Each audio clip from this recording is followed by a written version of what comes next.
Reels वाली बहू।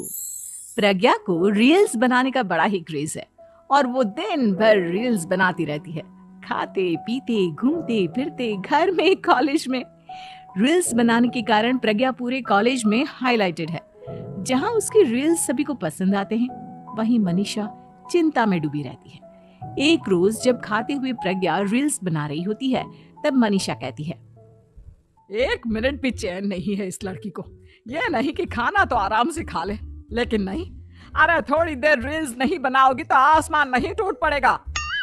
अरे मम्मी, इसी को तो कहते हैं डिटर्मिनेशन। तुम नहीं समझोगी ये सब।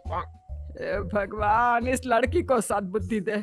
जब देखो तब टेढ़ा बाका मुंह बनाती रहती है। मनीषा की बात का प्रज्ञा पर जरा भी असर नहीं होता और वो खाते खाते रील्स बनाती रहती है। दिन बीतने लगते हैं और देखते देखते प्रज्ञा का कॉलेज भी खत्म हो जाता है। आए दिन कोई ना कोई मनीषा को प्रज्ञा की शादी करवाने का सुझाव दे जाता है। सब ठीक ही कहते हैं, प्रज्ञा की शादी कर देनी चाहिए। अपने घर के काम काज में व्यस्त हो जाएगी तो खुद ही ये रील्स और नाच गाना बंद हो जाएगा। मनीषा और प्रेम प्रज्ञा के लिए एक अच्छा लड़का ढूंढने लगते हैं और तभी विकी का रिश्ता प्रज्ञा के लिए आता है, जिसने प्रज्ञा को उसकी रील्स देखकर पसंद कर लिया था। अगले दिन विकी अपने माता पिता के साथ प्रज्ञा के घर पहुंच जाता है और प्रज्ञा साड़ी पहने हाथों में चाय की ट्रे लिए उनके सामने आती है। जब विकी को पसंद है तो हमें भी बहू पसंद है। बहन जी, आप बारात की तैयारी कीजिए। एक बार लड़का लड़की अकेले में बात कर ले तो अच्छा रहेगा।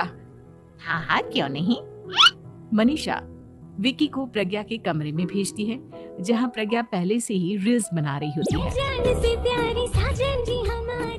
तभी विकी कहता है, आ गए आपके साजन जी। हमारे साथ ये रील्स कंप्लीट करती तो और भी अच्छा रहता।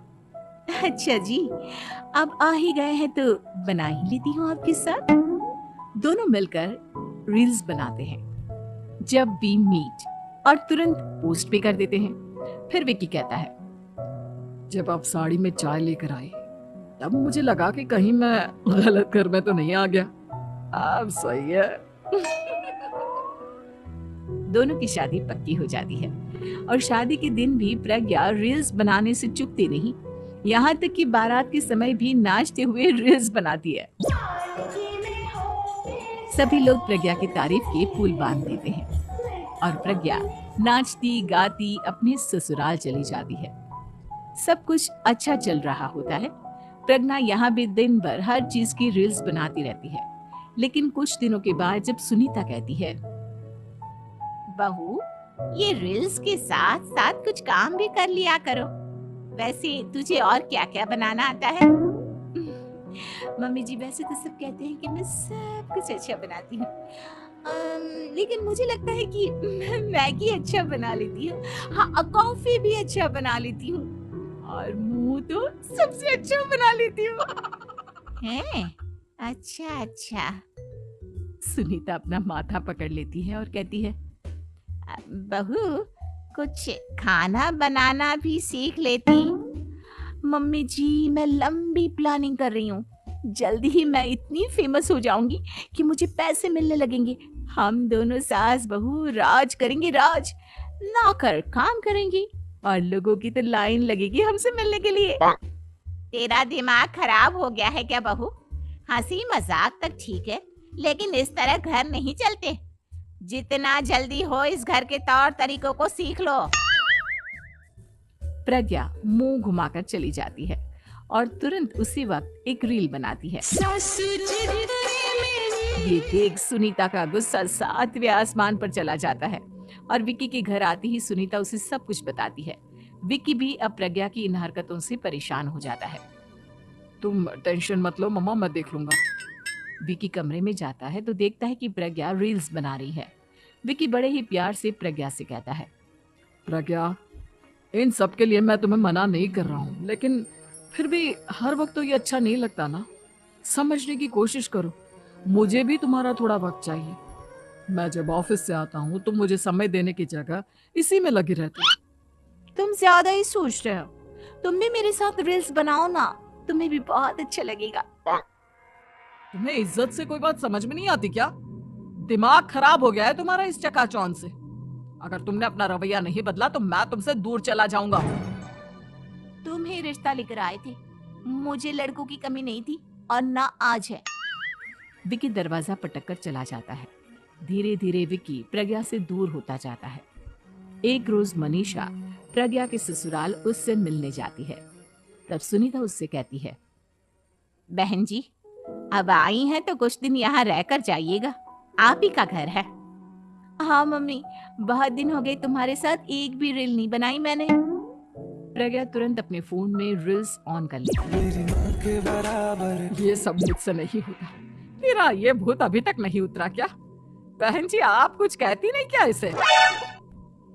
जब आप ही कुछ नहीं कर पाई तो मैं कर ही क्या सकती हूँ। सास तो वैसी ही बदनाम है। शाम को घर की लाइट चली जाती है और मनीषा प्रज्ञा से कहती है, मेरे घुटनों में बहुत दर्द हो रहा है, तू लाइट का कुछ इंतजाम करना बेटा। अच्छा, कैंडल जला देती हूँ मम्मा। प्रज्ञा गाते हुए कैंडल जलाती है और खिड़की के पर्दे के पास रख देती है। मनीषा, जिसे बहुत दर्द हो रहा है, वो सो जाती है और प्रज्ञा हमेशा की तरह अपने रील्स में लग जाती है।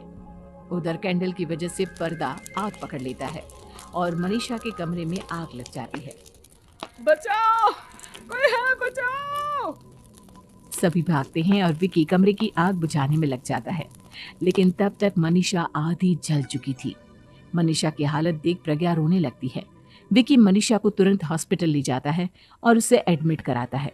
विकी प्रज्ञा से कहता है, देख लिया ना, तुम्हारे इस नाच गाने की वजह से आज तुम्हारी माँ की जान जाते जाते रह गई।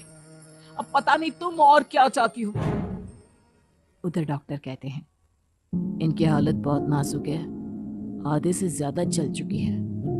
प्रज्ञा रोती हुई मंदिर में जाती है और भगवान के आगे जाकर कहती है, भगवान, मेरी माँ को ठीक कर दो।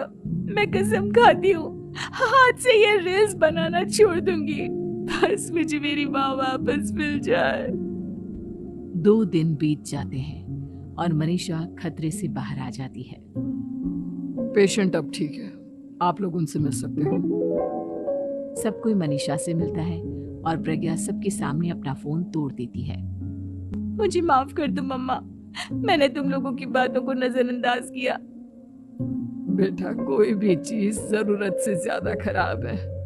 मैंने तुम्हें रील्स बनाने से कभी मना नहीं किया, लेकिन हर वक्त एक ही चीज तो सही नहीं है। मैं समझ गई हूँ मम्मा, आई एम सॉरी।